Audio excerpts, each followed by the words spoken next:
So first of all, stroke definition. As you said, when blood supply of the brain gets compromised, that area of the brain gets affected. Whatever the function of that brain, that area of the brain, it gets compromised. For example, if you have, if this part of the brain is functioning for speech, for example, your speech area will get affected. Your speech will get affected. If this area of the brain is controlling your arm movement will get affected. So basically stroke is like that.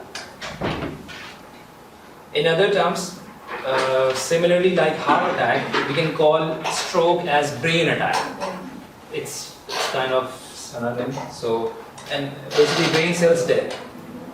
जब भी blood supply compromise होगी, वो area compromise होगा और वो area जो भी function कर रहा होगा वो फंक्शन लॉस हो जाएगा.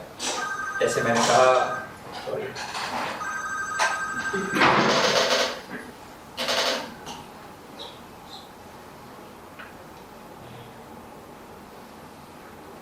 that area will get compromised. Okay,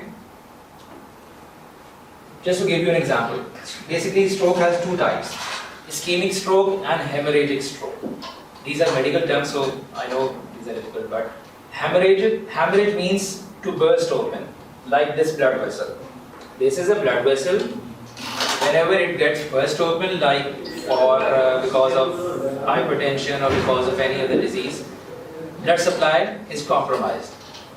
ये एरिया है इसका, for example, यहाँ की blood supply ये जा रही थी, किसी भी वजह से वो फट गई, टूट गई, कुछ compromise हुआ, blood आगे नहीं गया. ब्लड आगे नहीं गया उस एरिया में, वो एरिया अफेक्टेड हो गया. अब उस एरिया का जो भी फंक्शन होगा वो कॉम्प्रोमाइज होगा. So haemorrhagic stroke and ischemic stroke. This is haemorrhagic stroke. Is it related to the brain hemorrhage or something? I'll tell you that. Ischemic stroke. Second one is ischemic stroke. Ischemia means loss of blood supply again, but not because of rupture of blood vessel. It is because of some obstruction in the blood vessel. ठीक है.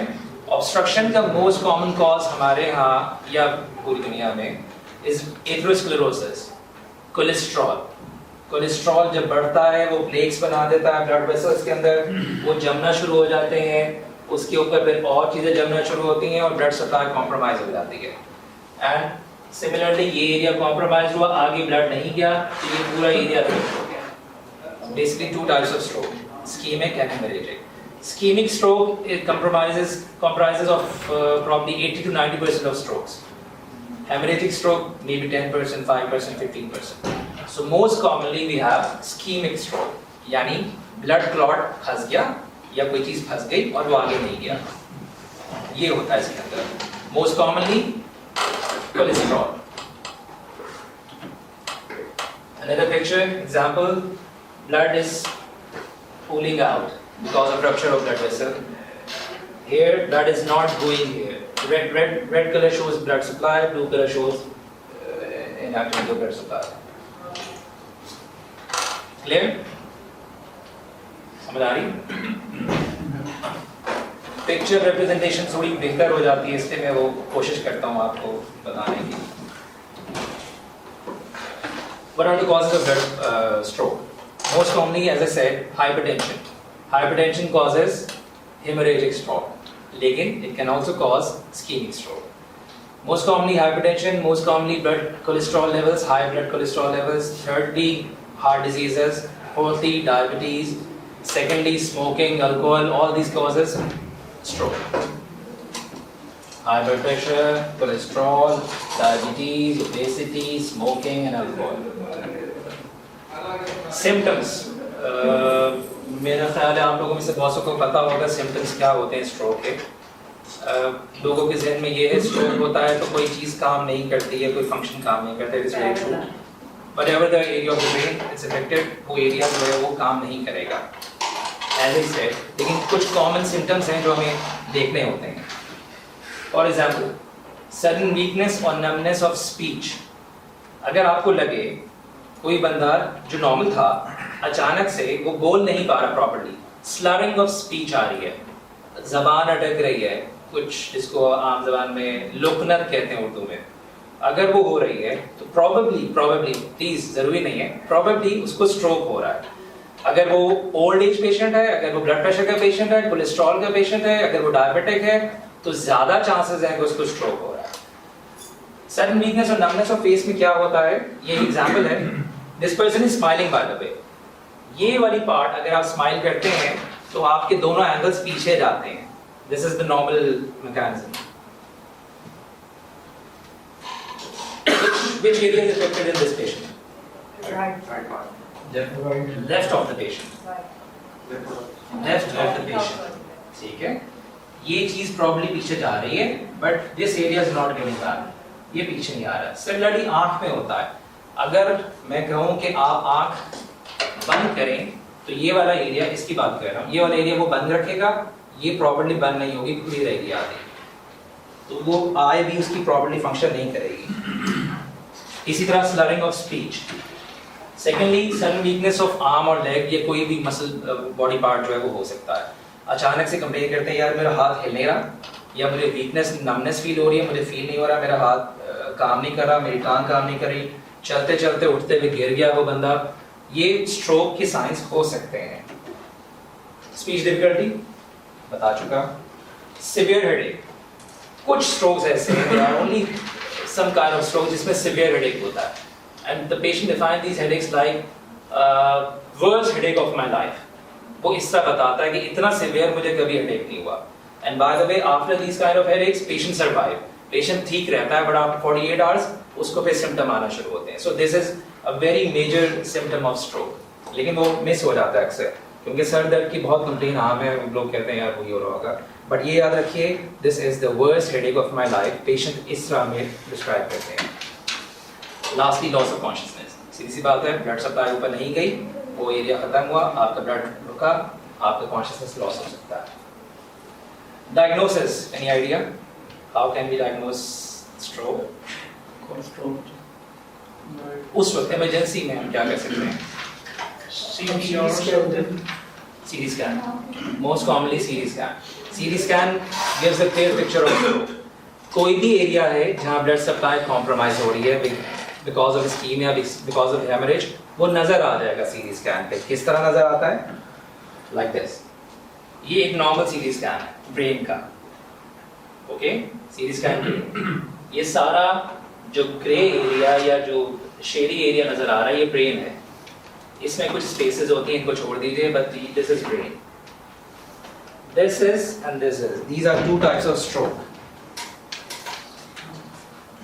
This is called haemorrhagic stroke. Blood, यहाँ पे blood vessel rupture हुई थी, ये blood है जो सारा बाहर पूला हुआ है, ठीक है? That blood gives a picture of white colour. ये इस्कीमिया है, यहाँ पे ब्लड आया ही नहीं किसी वजह से, इसकी कुछ रुक गई, कुछ भी प्रॉब्लम हुआ, वो ब्लड वहाँ पे रुक गया, इस एरिया को सप्लाई ही नहीं हुई है ब्लड सप्लाई। तो CT scan gives a very clear picture of stroke, बहुत, और फौरन हो जाता है, इसमें कोई डेफिनेटली प्रॉब्लम भी नहीं होता। अगर अनकॉन्शियस भी है पेशेंट तो भी हम कर सकते हैं।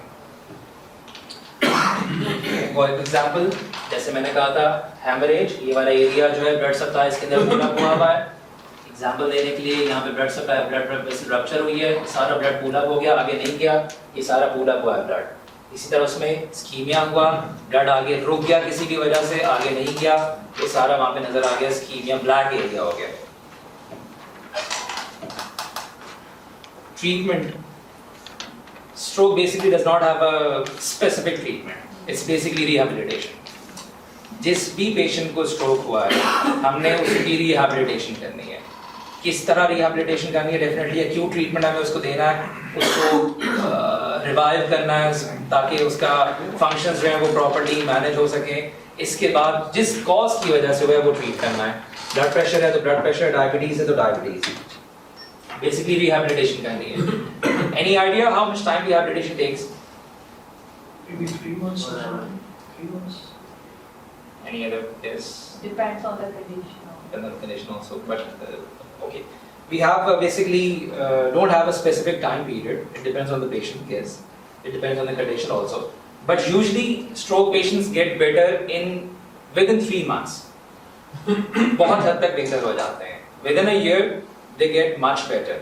But after a year, the recovery is very slow.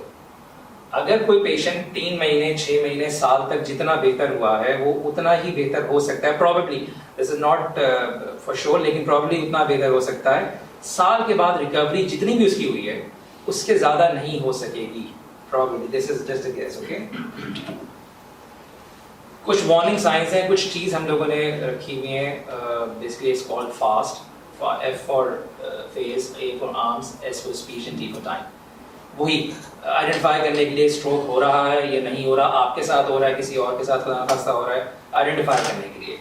जैसे मैंने पहले कहा था, फेस के सिम्टम्स आपने देखने हैं, एनी इरेगुलरिटी इन फेस, स्माइलिंग में ड्रॉपिंग हो रही है, आंख में कोई प्रॉब्लम हो रहा है, ड्रूलिंग हो रही है, स्लाइवा की बाहर थूक निकल रही है, वो अंदर नहीं बंद कर पा रहा पेशेंट अपना, स्पीच में कोई प्रॉब्लम हो रहा है उसमें, आर्म्स वही वीकनेस या पेन किसी भी किस्म की अगर आर्म्स में आ रही है, वो speech, slurring of speech for example, वो एक एग्जांपल है, लड़खड़ा के बोलना, उसकी जबान बेसिकली मूव नहीं कर रही होती इसलिए वो लड़खड़ा रहा होता है। And lastly time is very important. जितना जल्दी आप स्ट्रोक के पेशेंट को हॉस्पिटल या टर्शरी केयर हॉस्पिटल या बड़े हॉस्पिटल लेके जाएंगे उतना जल्दी उसकी रिकवरी होगी। जितना टाइम ज़्यादा होता जाएगा वो एरिया जो है वो कॉम्प्रोमाइज होता जाएगा, रिकवरी मुश्किल हो जाएगी, हो सकती है बट मुश्किल हो जाएगी। So basically these are the 4 things fast, जिसकी वजह से हम हर बंदे को कहते हैं कि यार ये जहन में रखिए, अगर किसी को फेस का कोई इशू हो रहा है, आर्म का इशू हो रहा है, स्पीच का इशू हो रहा है, फौरन उसको हॉस्पिटल लेके जाइए।